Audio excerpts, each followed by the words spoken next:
Saya heran ya, sudah tulisan publisher ini masih juga dia upload langsung ganti nama gitu.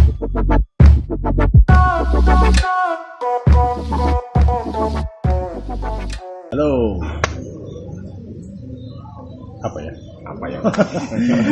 Kembali ke channel Publisher. Saat ini Publisher sudah bersama dengan dua orang sahabat yang juga YouTuber. Yang pastinya YouTubers yang sudah warawiri di area per YouTubers Kota Baru. Warawiri. Nah, di sini ada channel Bang Ivan Duta, di channel Ivan Duta yang isinya tentang hal-hal yang berhubungan dengan bagaimana kegiatan Sih kebanyakan karena kegiatan dalam kehidupan pekerjaannya ya. Seperti apa penasaran, lihat saja ya. Oke, dibuka ya channelnya, dibuka. Dan di sebelah sana ada juga vlogger. ada channel Idris Darawiyah. Ya, channel Idris Darawiyah. Ya, yang isinya tentang semua tentang Vlogger, mukanya. pokoknya tentang muka gue, tentang mukaku. Tentang mukanya. About my history. Nah, di sini kita akan bersama-sama melihat satu video tentang bagaimana tsunami itu terjadi, dan kita minta maaf, ini bukan untuk memperlihatkan bagaimana penderitaan orang pada saat gempa itu terjadi, tapi tsunami itu terjadi, tapi bagaimana kita mengantisipasi kalau itu terjadi. Seperti apa videonya? Ini kita punya satu koleksi video CCTV yang sebenarnya sudah banyak orang repost, tapi ini versi panjangnya, fullnya, yang belum pernah dilihat secara utuh seperti apa dia mulai gempanya sampai pada akhirnya Dari awal kejadian ya. Ayo, bagaimana, siap? Bang Idris? Saya agak sedikit nervous. Oh, nervous ya. Perlu ini minyak angin kalau kenapa-kenapa. Itu trauma healing kayaknya. Pokoknya apa? Kalau gitu kita dalam itu ke situ dulu supaya Ya, pada intinya bukan menyebar tentang kesedihan kita juga. Gitu. Bukan untuk supaya orang itu takut akan kejadian. Semua pasti akan terjadi dimanapun berada. Oke, kita akan bahas itu setelah nonton dulu. Oke, setelah nonton video ini kita akan bahas. Berhubung karena ada gas mobil, jadi itu akan menutup suaranya kita. So, kita lihat dulu videonya. Di sini tadi ada bapak, mungkin turis kali ya, lagi duduk di sini. Terus ada pelayan gini. Pas gempa ini bapak jatuh. Terus anaknya juga lari. Ini korennya pecah. Terus bapaknya airnya sampai bapaknya masuk ngesot ini. loh sampai sini. Nah, gitu.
Ini saya foto nanti pada saat setelah air masuk tadi langsung ini CCTV-nya langsung tapping ke begini, air ke sana itu yang kelihatan.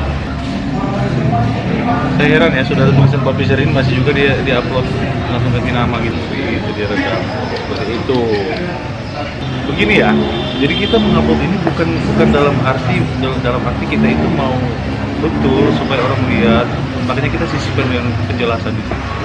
bukan sekedar mempertontonkan bagaimana tersiksanya orang rame. Betul memang banyak yang nonton, betul memang banyak yang like dan suka dan merasa bahwa pada akhirnya mereka bisa melihat itu. Tapi kan dalam arti banyak juga yang merasa trauma melihat itu, bahkan malah mengutuk kenapa harus memperlihatkan lagi itu kan mengembalikan traumanya orang ya.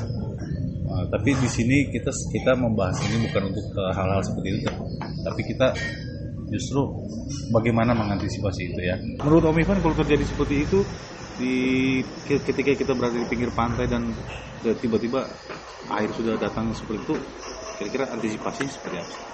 Satu, pikiran saya pasti lari dari tempat itu, tinggalkan wilayah pantai. Itu yang terutama buat saya. Cuman kalau berdasarkan naluri pribadi ya, entahlah, mungkin pada saat itu kalau naluri pribadi saya, mungkin saya berpikir bahwa saya ingin menyelamatkan beberapa orang dulu misalnya, atau minimal segera menyampaikan untuk meninggalkan tempat itu. Saya harus menyelamatkan orang dulu untuk evakuasi mereka dulu kan. Nah, tapi dalam kondisi seperti itu kemungkinan kecil kita bisa melakukan itu. Tapi mungkin gara-gara itu kali ya, di area pantai kemarin itu banyak polisi juga yang menjadi korban ya. Entahlah kalau karena mereka kan bertugas waktu itu. Iya. Artinya kalau saya sendiri sebagai aparat keamanan ya, secara jiwa saya memang naluri saya yang diajarkan di dalam konteks pekerjaan saya, memang itulah kita bagaimana bisa cepat membantu orang lain. Beberapa orang anggota ya, entahlah apakah itu polisi atau tentara atau orang-orang yang bekerja di bidang-bidang keamanan yang memiliki jiwa seperti itu, pasti mereka akan ada sifat untuk membantu orang lain dulu. Itu yang kemungkinan besar bisa terjadi. Kalau saya beda lagi. Ya gimana? Kalau saya sih menyelamatkan diri sendiri dulu. Begitu sudah merasa aman, bencananya sudah mulai redam, saya baru menolong orang. Ya seperti itu sih, simpel aja. Ya, sebenarnya. Cuma kalau di situasi pada saat itu kita harus menolong orang, ya nggak mungkin. Ya. Karena menurut pribadi sendiri, orang-orang pasti menyelamatkan diri mereka masing-masing. Satu contoh saya ya. Tapi sebentar, saya mau tanya, pada saat itu disengaja dipencet atau nggak sengaja dipencet? Sengaja, tapi begini, pada posisi pas mau merekam sebenarnya itu tidak belum sempat merekam sudah terlempar gara-gara gempa. Lari duluan. Begitu saya lari 100 meter, ini kamera cukup mengganggu, menggelantung di pinggang. Langsung begitu rencana, semua kan yang ada sama saya buang. Tapi itu saya kamera langsung kepikiran. Sepintas ya. Langsung momen. rekam. Padahal sudah masuk satu momen. Iya. Jadi secara tidak sengaja juga, maksudnya pada waktu itu memang on juga kameranya kan. Baru di on kan setelah 100 meter lari. Intinya dari pembicaraan kita di tahap pertama kita melihat dulu ini membahayakan bagi kita atau tidak. Untuk orang tertentu kayak saya panik, saya sudah tidak memikirkan membahayakan atau tidak, tapi saya harus lari dan menjauh diri dari situ. Dan berharap semua juga bisa melakukan hal yang sama meskipun panik. Kedua, ketika kita sudah terlatih untuk mengontrol diri kita ya. Pada saat kejadian seperti itu, kita mungkin masih mempertimbangkan ini kalau masih belum terlalu membahayakan, kita bisa menolong orang untuk sebisa mungkin selamat bersama kita yang sempat. Jadi jangan yang orang sudah di jauh sana sudah ini kita memaksakan diri gitu kan. Jadi ada yang sempat saja. Kita harus melihat juga seperti apa kondisi dan situasi pada waktu itu. Mungkin karena sudah panik, jalan satu-satunya cuma untuk menyelamatkan diri dia itu harus naik ke lantai 2 atau tidak harus panjat pohon kelapa. Ya seperti itu sudah harus pohon kelapa ya, pohon apa saja. Pohon apa saja. Ketika belum masih memungkinkan untuk menjauh, masih memungkinkan untuk menghindari tempat itu, langsung lakukan ya.